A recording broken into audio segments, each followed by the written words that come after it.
Optical instrument.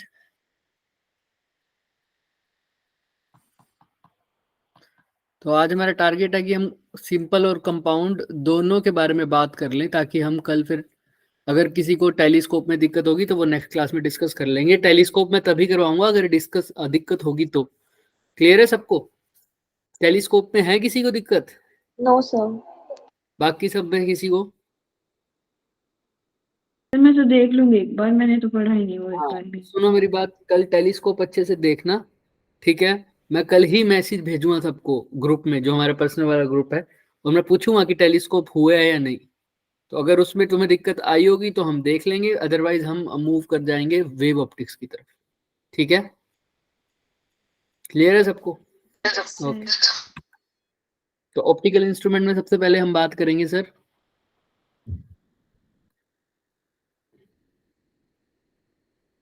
Simple microscope की।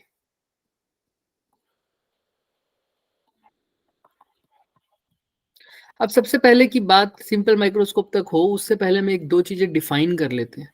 मैं simple microscope लिखने से पहले भी एक और चीज डिफाइन कर देता हूँ, जो आपको बुक्स में मिला है, HCV वगैरह देखोगे ना तब उसमें भी मिलेगा आपको। Visual angle. Visual angle. तो यहाँ ये सबको जरूरत है इसके बारे में पढ़ने की। कहीं जगह ये थीटा नोट से लिखा जाता है, कहीं जगह ये अल्फा से लिखा जाता है क्या ये विजुअल एंगल? भाई हमें इंस्ट्रूमेंट की जरूरत क्यों पड़ी? हमें इंस्ट्रूमेंट की जरूरत इसलिए पड़ी ताकि हम इसको रिजोल्व करके देख सके किसी भी इमेज को, है ना? या किसी भी इमेज को हम बड़ा करके देख सके। यही सीन था। सबको पता होगा ये बात तो, राइट? जो भी हमारे पास माइक्रोस्कोप्स हैं, कंपाउंड है चाहे सिंपल है, उसकी जरूरत क्या पड़ी? हमें मैग्नीफाई करके दिखाएगा ऑब्जेक्ट। यस और नो? बोलो। आवाज आ रही है सबको? सबको आवाज आ रही है मेरी? सर आ रही है सर। हाँ। तो इंस्ट्रूमेंट की जरूरत क्यों पड़ी थी? कि हम ऑब्जेक्ट को मैग्नीफाई करके देख सके। अब ऑब्जेक्ट को मैग्नीफाई भी क्यों करना है? भाई हमें नेक्ड आई से नहीं दिख पाएगा। तो पहले तो मैं ये देखूं ना, अगर मेरी आंखों में भी तो लेंस है ही, तो वो भी तो मैग्नीफाई करके बना सकता है कुछ। तो मैं किसी ऑब्जेक्ट को कितना ज्यादा मैग्नीफाई करके देख सकता हूं, पहले तो वो ही देखना है ना मुझे। इंस्ट्रूमेंट की जरूरत कब पड़ी? जब मैं ही अब उसको बहुत ज्यादा बड़ा करके नहीं देख पाया अपनी आंखों से, तब जाके मेरे को इंस्ट्रूमेंट की जरूरत पड़ी। पहले मैं ये तो देखूं कि मैं उसको बड़े से बड़ा कितना देख सकता हूँ। अब इसको मेजर करने के लिए कि आप नेकेड आई से किसी ऑब्जेक्ट को कितना बड़ा देख सकते हो, एक तो आप हाइट की फॉर्म में देख सकते हो, दूसरा किसकी फॉर्म में देख सकते हो इसको मेजर कर सकते हो? एंगल की फॉर्म में। कैसे? आप लोगों को पता होगा, जब भी कोई चीज तुम्हारे पास आती है तो वो तुम्हें बड़ी दिखती है या छोटी दिखती है, बजाय कि वो जब दूर हो? बड़ी दिखती है। सबको पता है जब वो पास कोई भी चीज आएगी तो वो आपको क्या दिखती है? थोड़ी सी बड़ी। लेकिन क्या एक्चुअल में उसका साइज छोटा हो जाता है, बड़ा हो जाता है? कैसा भी होता है? छोटी एक्चुअल में होता दिखती है या है। तुम्हें दिखता है? हमें दिखता है। हमें दिखता है। यानी सर क्या होता है ऐसा? देखो, एक ऑब्जेक्ट ये है बच्चों, और एक ऑब्जेक्ट ये है, ठीक है? मान लो एक दोनों की हाइट सेम है, यही ऑब्जेक्ट है मान लो एक, ठीक है? और यहां से मेरी आईज हैं, ये आंखों पे जो एंगल बना रहा है ये आईज, वो वाला एंगल देखते हैं हम पहले। यहाँ पर मेरी आईज हैं,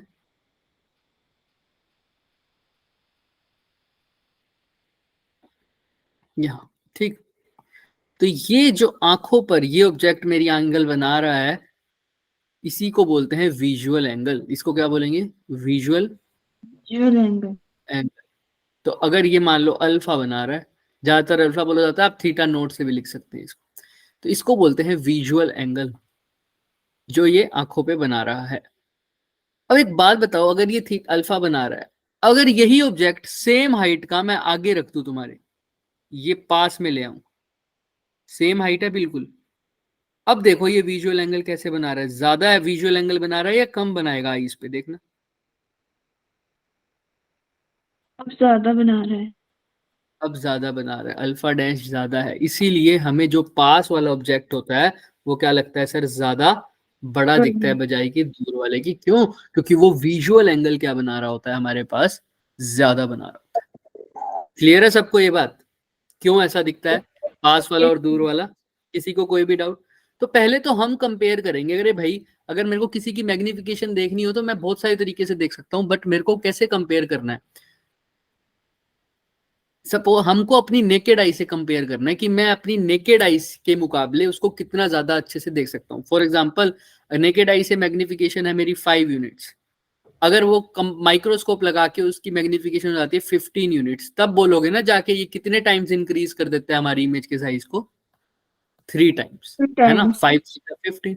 तो इसीलिए सबसे पहले हम अपनी आंखों से देख सकते हैं कि किसी भी ऑब्जेक्ट को मैग्नीफाई, तो मैं बाद में ऑब्जेक्ट माइक्रोस्कोप की हेल्प से देखूंगा, पहले मैं तो खुद से देखूंगा कि मैं उसको कितना बड़े से बड़ा करके देख सकता हूँ।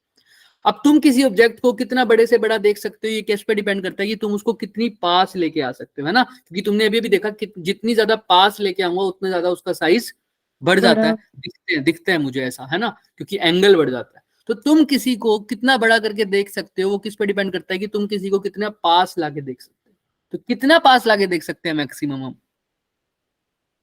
जिससे हमें ज्यादा आंखों के कितनी पास लेके जा सकते हैं, ज्यादा ज्यादा 25 सेंटीमीटर होता था। 25 सेंटीमीटर, इसी को क्या बोलते हैं, near point of the I, 25 centimetre. तो हम किसी ऑब्जेक्ट को इतनी ज्यादा या ज्यादा से ज्यादा इतनी पास तक सही तरीके से देख सकते हैं और इतनी क्लोज करके देख सकते हैं। इसका मतलब अगर ऑब्जेक्ट हमारा कितने सेंटीमीटर पर पड़ा हो आई से, 25 सेंटीमीटर, इसी को कैपिटल डी भी बोलते हैं, least distance of distinct vision, least distance of distinct vision भी बोलते हैं इसी को। तो अगर 25 सेंटीमीटर पर वो ऑब्जेक्ट मेरे पास पड़ा हो, 25 सेंटीमीटर पर अगर वो ऑब्जेक्ट पड़ा हो, तब उसकी जो इमेज मिलेगी मेरे को नेकेड आई से सबसे मैक्सिमम मिलेगी। इसी को बोलते हैं मैक्सिमम इमेज, फॉर्मूला बोल सकते हो आप। अब इस एंगल को बोल दो अल्फा। अब ये हो गया हाइट ऑफ ऑब्जेक्ट। तो अल्फा, अगर जो एंगल्स हैं वो बहुत स्मॉल है, मतलब रेस पैरेक्सियल और एंगल बहुत स्मॉल है, तो हम साइन अल्फा, टेंजेंट अल्फा कुछ भी निकाल सकते हैं। अल्फा। हाँ, sine alpha is equal to tangent alpha is equal to alpha, ये हमने पिछली बार बात की भी थी। तो टेंजेंट अल्फा निकाल लो, यहां से कितना हो जाएगा, H nought by D, perpendicular upon base. तो चाहे टेंजेंट अल्फा लिखो चाहे अल्फा लिखो, वो कितना हो जाएगा, एच नोट बाई डी। तो ये वो एंगल है, या ये वो एंगल है जो हम विजुअल एंगल है, जहां पर मेरे को अपनी कोई भी इमेज नेकेड आई से सबसे मैक्सिमम दिख, कोई भी ऑब्जेक्ट मेरे को मैक्सिमम हाइट का दिख सकता है, वो इतना एंगल का होगा सिर्फ। समझ में आ रहा है? मैक्सिमम मैग्निफिकेशन ऐसे समझ लो, ये वो है कि मैक्सिमम मैं कितना ज्यादा बड़ा करके किसी ऑब्जेक्ट को देख सकता हूं एंगुलर मैग्निफिकेशन की फॉर्म में, एंगल की फॉर्म में। तो वो क्या है, alpha is equal to H nought by D. यहां पर अल्फा क्या बोलते हैं, visual angle, the angle subtended by the object on the eye. Clear है? ये क्या भेज रहे हो बच्चे? Sonakshi,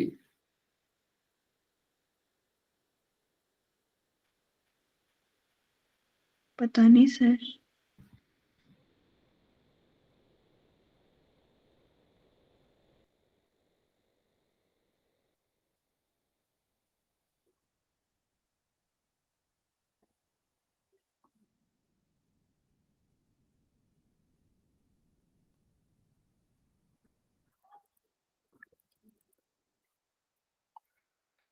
sign alpha is equal to tangent alpha, alpha क्या है यहाँ पर, एच नोट बाई डी। ये मेरा मैक्सिमम एंगल है जो मैं मेजर कर सकता हूँ।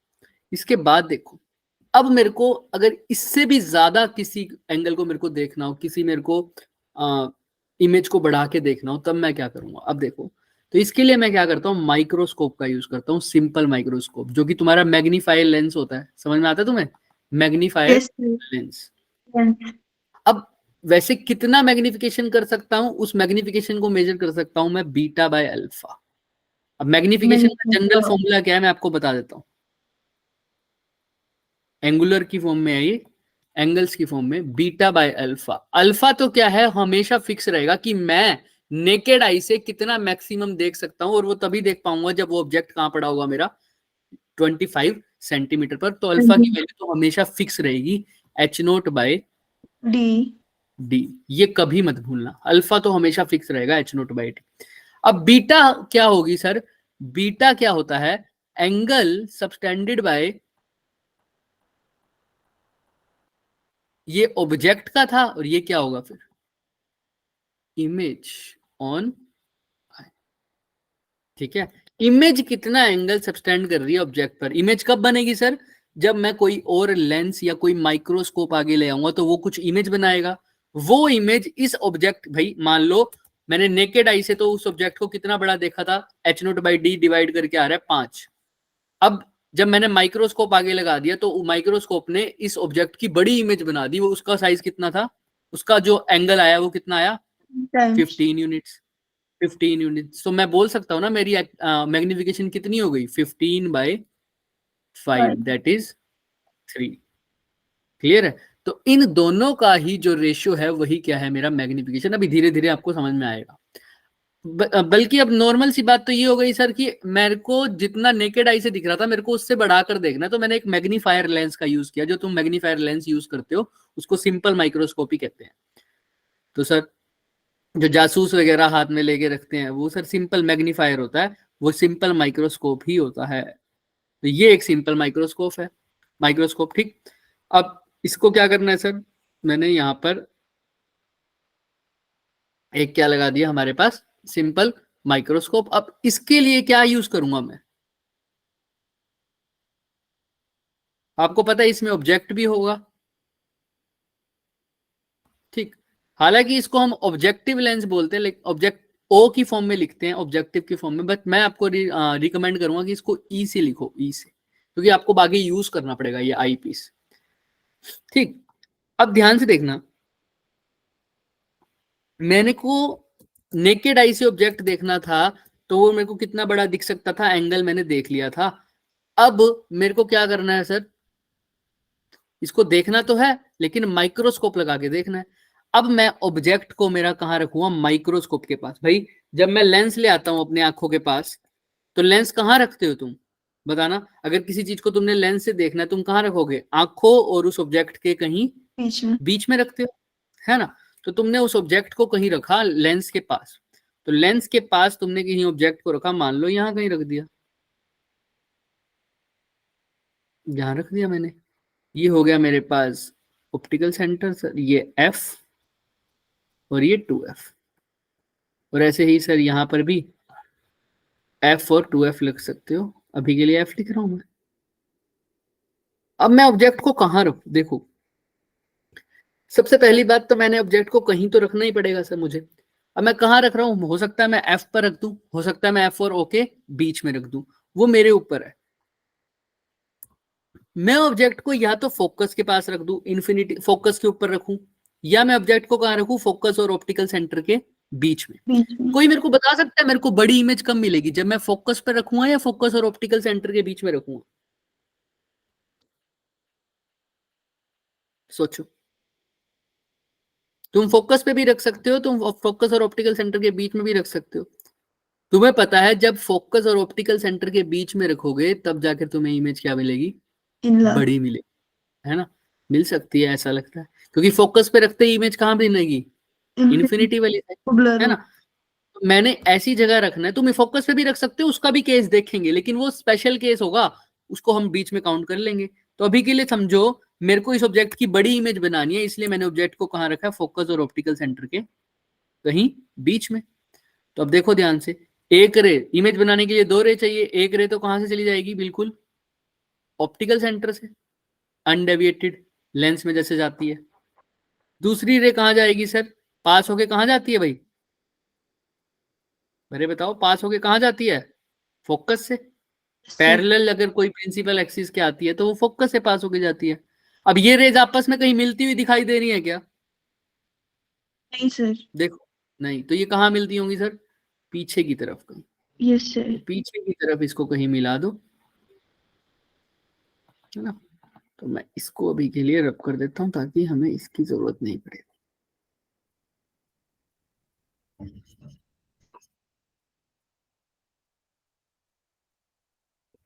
तो ये पीछे कहीं मिल रही होगी सर,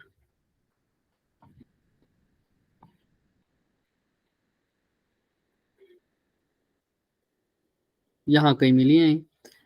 तो यहां पर इनकी क्या बन गई सर, देखो इतनी बड़ी इसकी क्या बन गई, इमेज। दिख रही है? छोटे से ऑब्जेक्ट की कितनी बड़ी इमेज बन गई। ये ए बी ऑब्जेक्ट है तो इसकी इमेज क्या बनी है, ए डैश बी डैश। क्योंकि एक ही ऐसा केस होता था ना कन्वेक्स लेंस में, जब मिरर जो इमेज थी वो कैसी बनती थी, वर्चुअल एंड इरेक्ट। तो यही वही केस है, वर्चुअल भी बनी है और इरेक्ट भी बनी है। ए डैश बी डैश इसकी इमेज बनी है।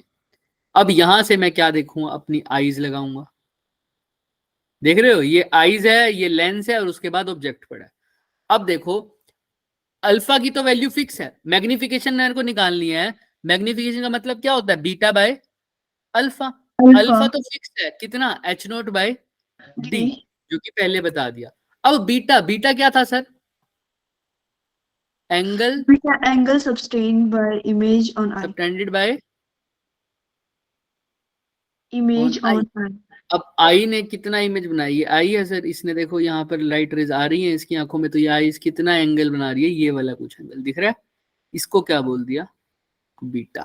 आईज के देखो कितना एंगल बना रही है, यहाँ से आई वाली लाइन ऑब्जेक्ट से बीटा एंगल बना रही है। तो अब इस बीटा को देख लो, बीटा को, ये हाइट ऑफ इमेज हो गई, ये हाइट ऑफ क्या हो गई, ऑब्जेक्ट हो गई। और ऑब्जेक्ट से हमारी ऑप्टिकल सेंटर तक की दूरी को क्या बोलते हो, ऑब्जेक्ट डिस्टेंस। इसको यू ई लिख रहा हूं मैं, क्या लिख रहा हूं बच्चे, यू यू ई। ई, जान करके लिख रहा हूं, इसका रिलेशन आगे पता चल जाएगा। अच्छा, यहां तक ये इमेज हो गई, तो इमेज तक के डिस्टेंस को बोल दूंगा वी ई, और फोकल लेंथ को ऐसे ही लिख देता हूं एफ ई। कोई दिक्कत, यस और नो। देख लो, अब मेरे को बीटा निकालना है, तो पहले तो मेरे को खुद ही बता दो टेंजेंट बीटा कैसे निकलेगा यहाँ पर। चाहे तो तुम बड़े ट्रायंगल से निकाल लो, चाहे छोटे ट्रायंगल से निकाल लो। अब कौन से प्रेफर करोगे, छोटे वाले से निकालना है या बड़े वाले से? छोटे वाले से निकाल।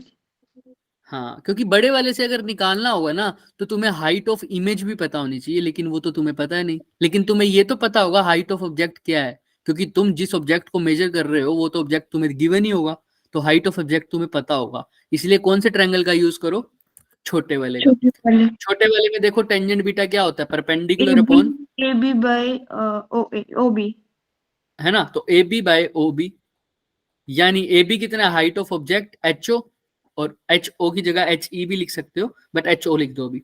और ये क्या है sir, distance you E, yes और नो, देख लो बी और डिस्टेंस कितना है, यू ई, ऑब्जेक्ट का डिस्टेंस।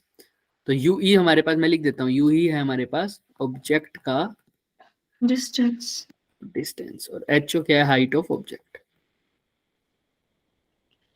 अब मेरे को बताओ, अगर मेरे को मैग्निफिकेशन निकालनी थी तो मैंने कैसे लिखना है, बीटा बाय अल्फा।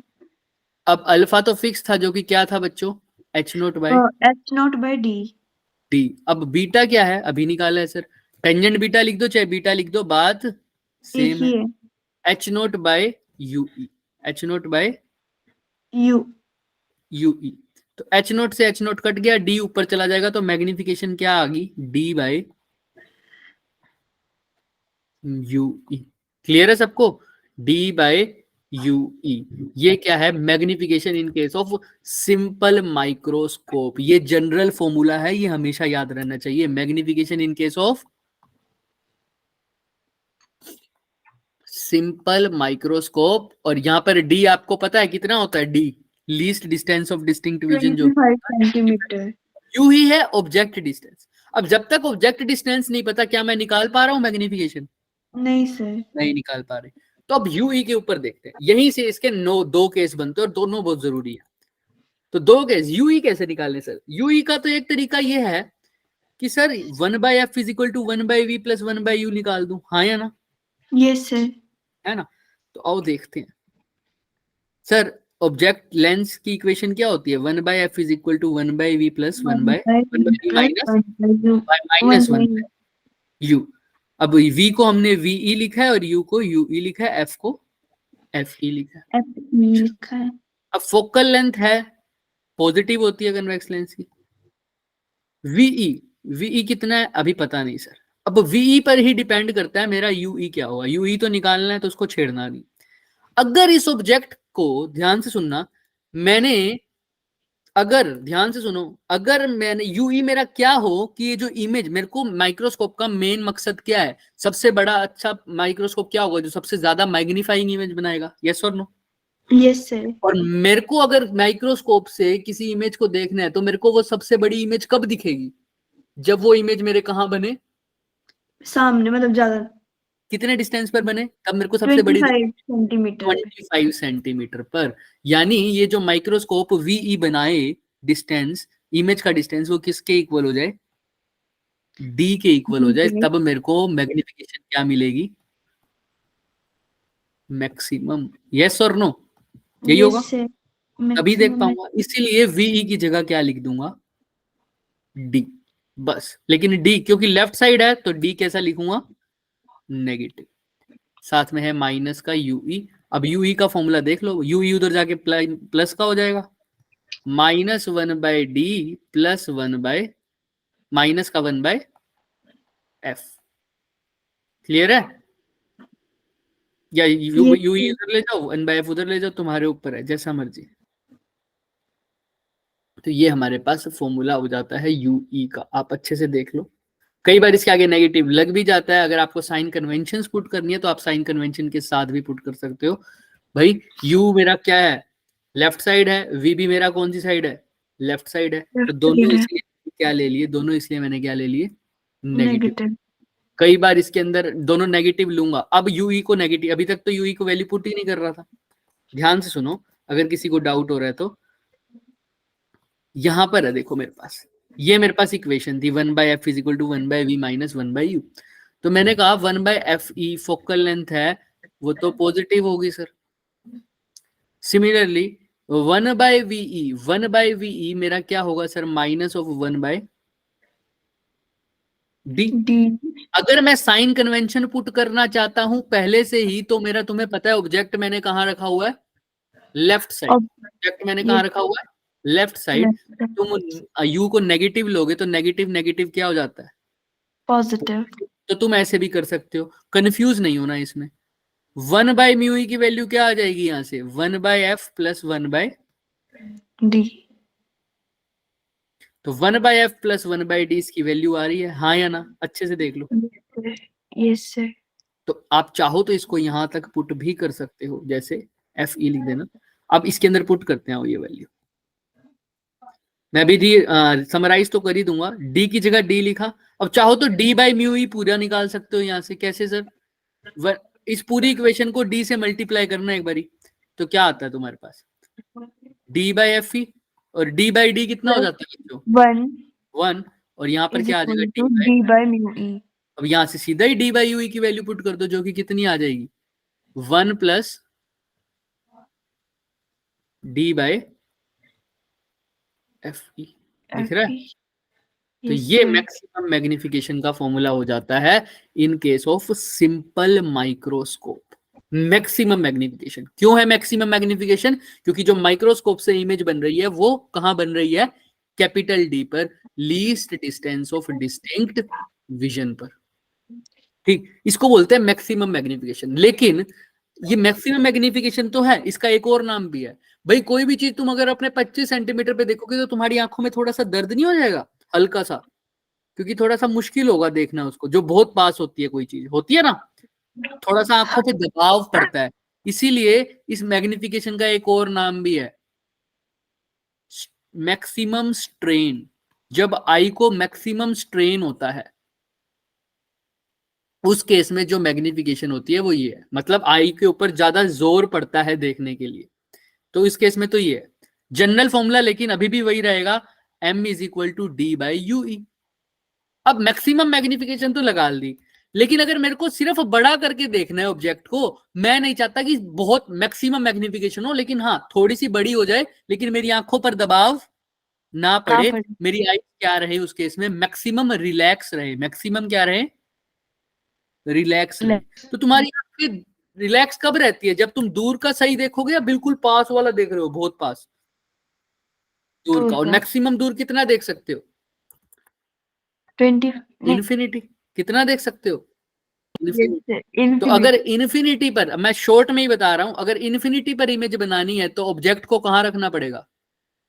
फोकस पे। इसीलिए यूई की जगह क्या लिख दोगे? बस एफ। एम का फॉर्मूला क्या बन जाएगा? d/f। ये फॉर्मूला कब है? मैग्निफिकेशन मैक्सिमम नहीं है इस केस में, लेकिन मैग्निफिकेशन जो है वो किसके लिए है? For relax I. तो हमारे पास, मैं अब समराइज करूं अगर इसको फटाफट, तो सिंपल माइक्रोस्कोप के केस में हमारे पास जो जनरल फॉर्मूला बनता है वो क्या होता है?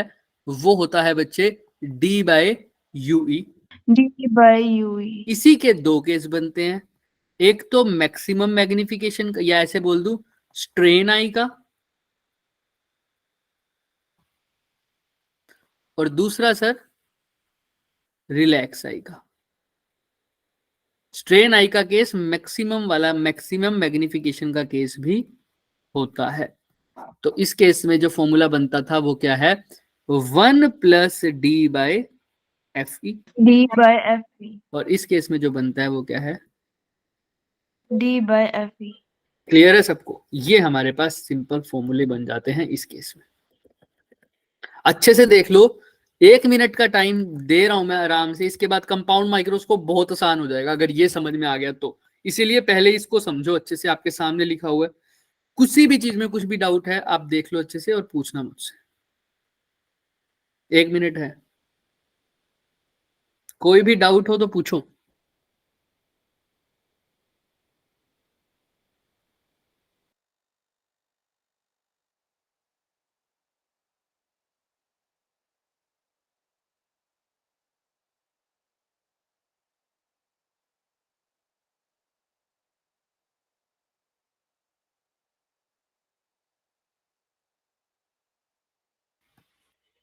क्लियर है सबको?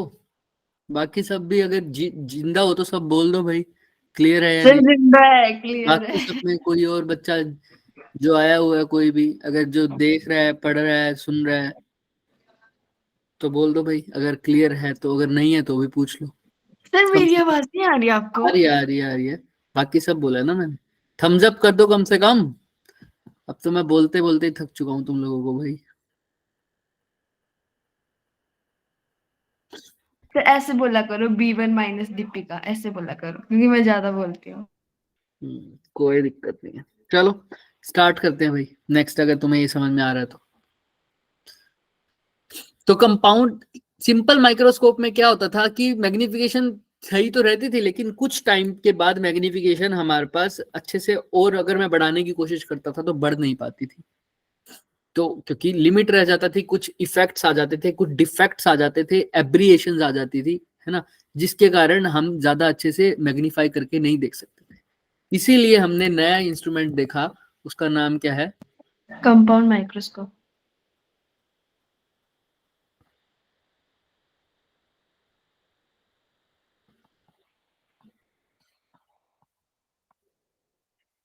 Compound microscope.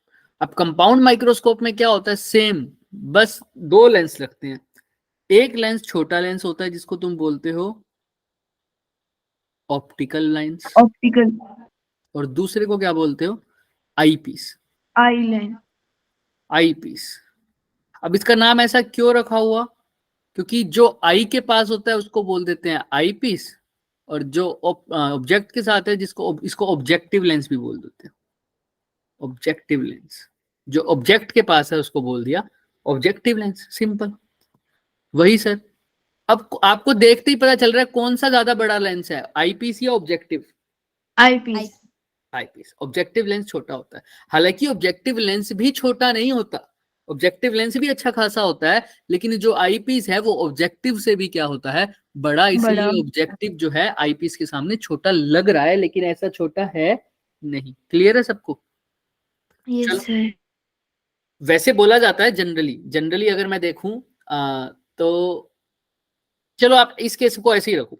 इस केस को आप ऐसे ही मानो कि आईपीस हमारा बड़ा है और ऑब्जेक्टिव क्या है? छोटा है। लेकिन जब नेक्स्ट, जब टेलीस्कोप की बात आएगी ना, तब आपको उल्टा कॉम्बिनेशन भी इसका दिखेगा। उस केस में हम बोल सकते हैं कि हाँ, आप एक चीज हमेशा याद रखना कि ऑब्जेक्टिव को छोटा बड़ा तो कर देंगे, लेकिन आईपीस छोटा नहीं होता। ये याद रखना। क्या नहीं छोटा होता सर? आई पीस आईपीस छोटा नहीं होता। हाँ, ये याद रखना हमेशा। ऑब्जेक्टिव छोटा हो सकता है लेकिन आईपीस छोटा नहीं होता। नहीं हो अगर सकता। कहीं जगह पर तुम्हें ये भी दिख जाए कि ऑब्जेक्टिव बड़ा है किससे, आईपीस से, तो उसका मतलब ये समझ लेना कि आईपीस छोटा नहीं है, लेकिन ऑब्जेक्टिव आईपीस से भी क्या है, इतना बड़ा बना दिया। मतलब समझ रहे हो मेरी बात को? आई छोटे होने का मतलब ये नहीं है कि इसकी फोकल लेंथ बहुत छोटी हो जाएगी, आईपीस तो वैसे का वैसे ही है, लेकिन ऑब्जेक्टिव को हमने बहुत क्या कर दिया, बड़ा कर दिया, इसका मतलब ये होता है। लेकिन आईपीस ने छोटा होना स्वीकार नहीं किया। ऑब्जेक्टिव छोटा या बड़ा हो सकता है, लेकिन आईपीस छोटा नहीं होगा। ये बात याद रखोगे सब। ऑब्जेक्टिव छोटा या बड़ा हो सकता है, लेकिन आईपीस कभी भी छोटा नहीं होगा। नहीं हो सकता। किसी को, हाँ, याद रखना। हाँ, तुम्हें ये मैं बोल रहा हूँ बार बार, टेलीस्कोप में तुम्हें दिख जाएगा ऐसा बोलते हुए कि ऑब्जेक्टिव लेंस आईपीस से बड़ा है। तुम ये मान सकते हो कि ऑब्जेक्टिव बड़ा हो गया, लेकिन ये मत बोलना कि आईपीस पहले से क्या हो गया, छोटा। आईपीस चेंज नहीं हुआ, छोटा। ऑब्जेक्टिव बहुत बड़ा हो गया। तो इसमें बहुत मैं जान करके इसको ऐसे बोल रहा हूँ, क्योंकि तुम लास्ट में जब पढ़ोगे ना रिजोल्विंग पावर, उसमें तुम्हें चीजें समझ में आने लग जाएंगी। अभी तो आ जाओ। अब बात आती है ऑब्जेक्टिव की। अब बात है सही, आईपीस, मेरी आईज को तो कौन देख रहा है, मेरी आईज के पास तो आईपीस है, वही देखेगा। वो क्या चाहता है, वो मैक्सिमम इमेज फिर से कहां देखना चाहेगा, अगर सबसे बड़ी देखनी है तो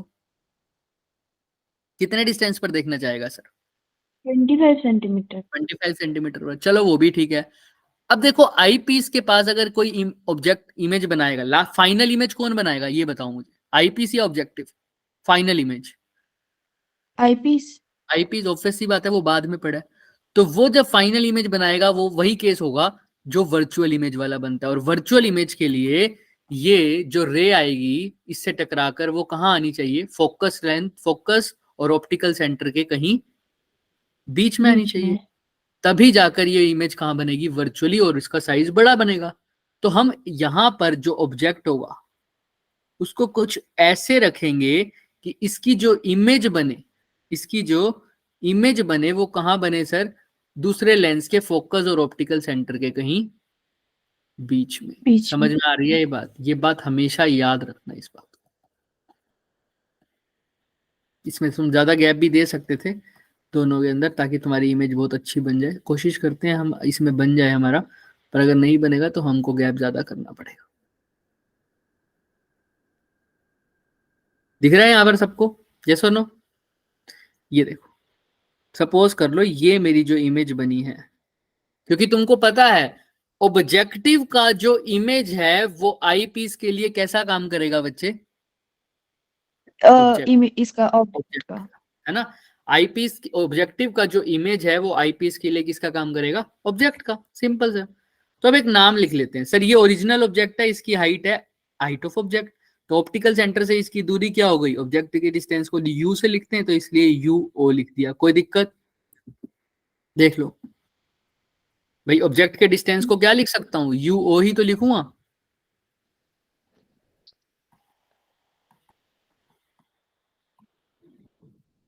अच्छा, इसने जो इमेज बनाई है उसके डिस्टेंस को क्या लिख दूंगा बच्चों फिर,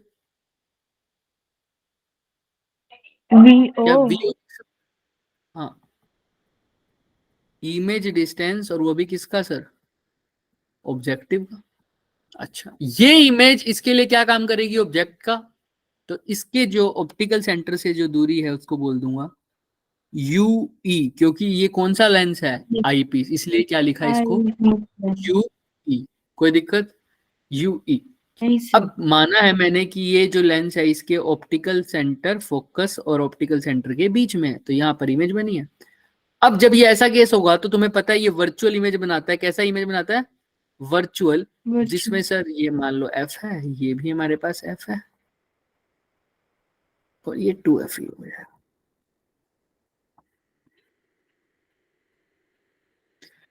तो ये एक ही लाइट रेज गई यहाँ से निकलेगी, दूसरी लाइट रे हमारी ऑप्टिकल सेंटर से निकलेगी। अगेन ये आगे जाती हुई कहीं मिलती नजर नहीं आएंगी, तो हम कहाँ करेंगे इसको, पीछे एक्सटेंड करेंगे बच्चे, हमेशा की तरह।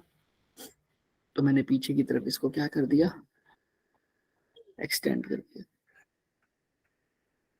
तो यहां पर मेरी कहीं क्या बनी, इसकी इमेज। क्लियर है इमेज। सबको? देख लो, यस तो ये सर। मेरी इमेज बनी है सर। अब अगर ये इमेज बनी है उसका नाम दे देते हैं सर, इसको बोल दो ऑब्जेक्ट को, जो फाइन इनिशियल ऑब्जेक्ट था मेरा ए बी, इसकी इमेज बनी होगी ए डैश बी डैश, और ये जो फाइनल इमेज बनी है वो क्या हो गई सर मेरी ए पास, double dash B A double double dash. Dash B double dash. बस यही देखना था। अब ध्यान से देखना, मैग्निफिकेशन चेंज थोड़ी होने वाली है। मैग्निफिकेशन का फॉर्मूला तो वही होता है सर, क्या होता है sir, beta by beta by alpha, alpha, और अल्फा तो फिक्स है sir, H nought by H nought by D. D. अब बात आती है बीटा की, तो बीटा सर अब आईज यहां से देखेंगी, उसको लगेगा यहां से आ रहा होगा, तो आईज ने जो एंगल सबस्टेंड किया, देखो इस लाइन ने, इस एंगल को क्या बोल दिया मैंने, क्या बोल दिया इस एंगल को, बीटा। टेन।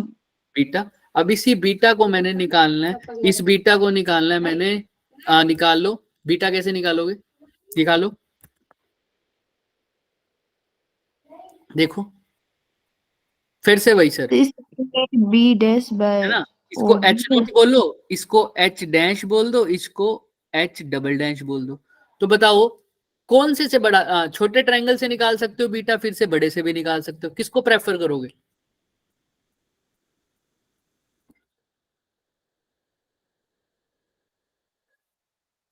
सर हमको तो बड़े, फाइनल इमेज तो हमें पक्का नहीं पता कितने डिस्टेंस पर बनेगी, कितनी हाइट, तो हमेशा मैं कौन सा ट्रायंगल प्रेफर करता हूँ, छोटे वाला। छोटा वाला। अभी छोटे वाले की भी हाइट तो नहीं पता मेरे को, बट देखूंगा, क्या पता निकल जाए, दिक्कत हो जाएगी लेकिन। टेंजेंट बीटा निकालते हैं सर, वही बीटा किसके इक्वल आएगा beta, A B H dash dash by upon U E. U E. ये क्लियर है क्या सबको, यस और no, H dash upon yes sir. U E. तो सर यू अगर ये E. H dash upon U ही है, तो हमारे पास मैग्निफिकेशन क्या हो गया, बीटा की जगह क्या लिखोगे, एच डैश अपॉन यू ई।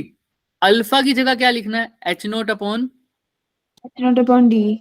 अब कुछ कट तो नहीं रहा, कुछ कट रहा है क्या, नहीं सर। नहीं सर। लेकिन मैं इसको रीअरेंज करके देखूं तो ये बन जाएगा H dash by H O multiply by D by U U E. E.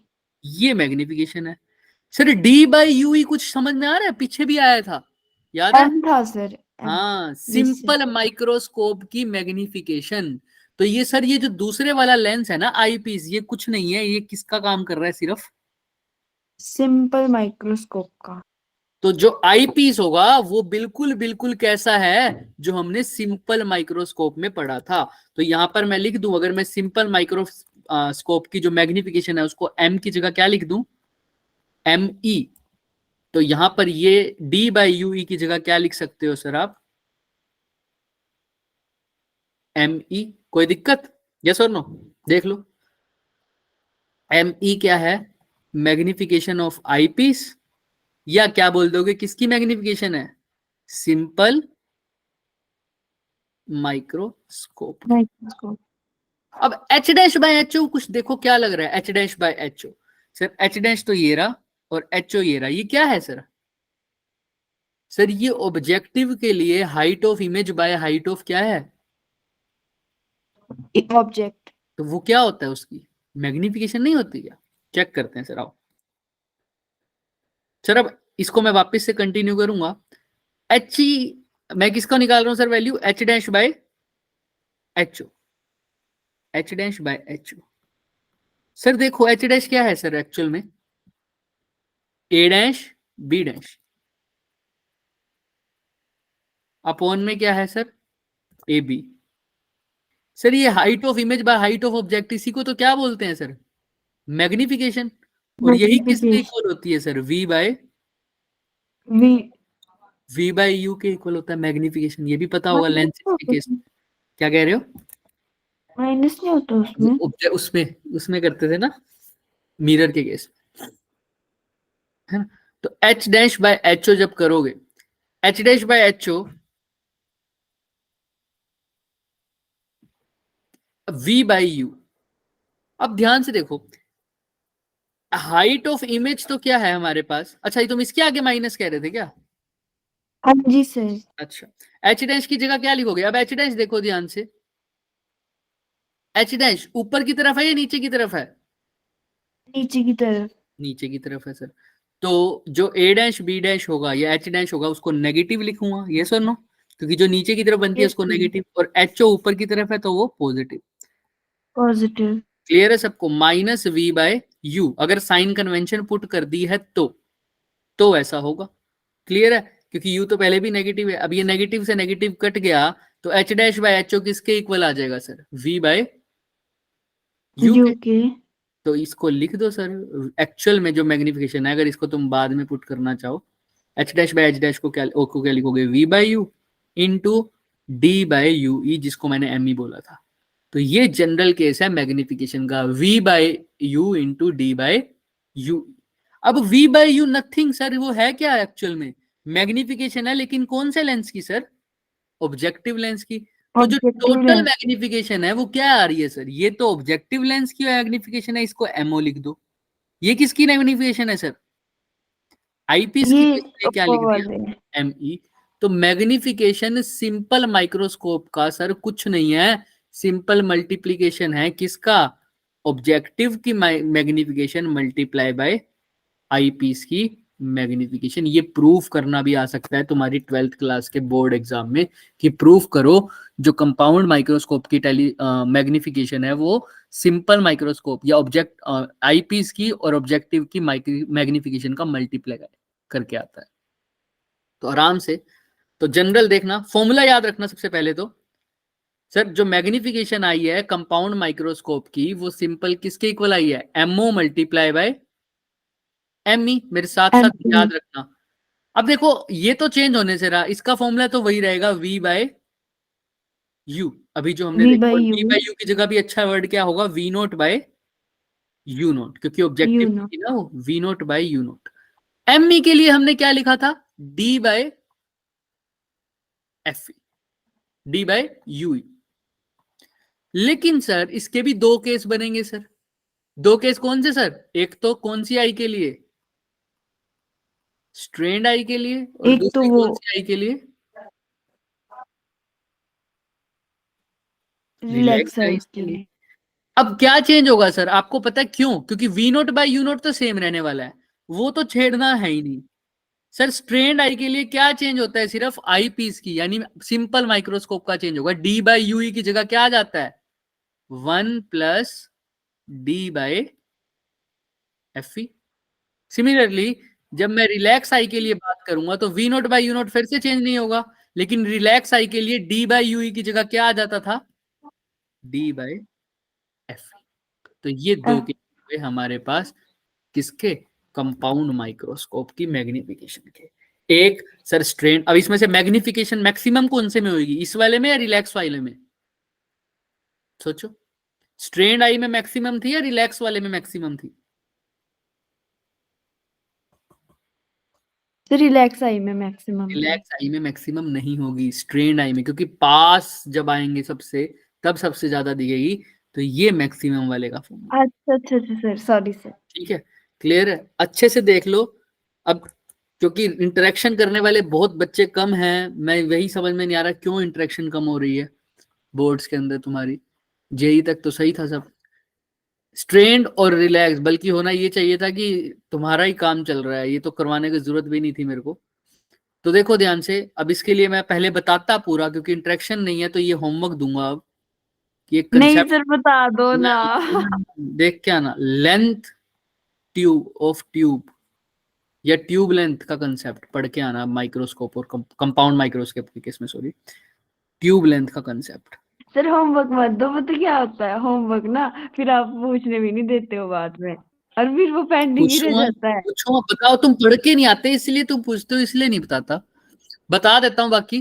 Tube length कुछ नहीं है, इन दोनों के लेंस के बीच का डिस्टेंस होता डिस्टेंस है, है. इसी एल को क्या बोलते हैं? Tube length. लेकिन इसकी फॉर्म में तुम फॉर्मूला भी डराइव करोगे, वो तुम अब पढ़ के आना, अगर हो तो ठीक है, वरना नेक्स्ट क्लास में पूछ लेना। लेकिन जो करके आएगा, पढ़ के आएगा, वही पूछना, और कोई नहीं। Yes sir. ट्यूब लेंथ का कंसेप्ट होता है ये कंपाउंड। तो हमने जनरली आज सबसे इंपॉर्टेंट डेरिवेशंस थी वो करी हैं बच्चे, सिंपल की सिंपल और माइक्रोस्कोप और कंपाउंड। Compound microscope.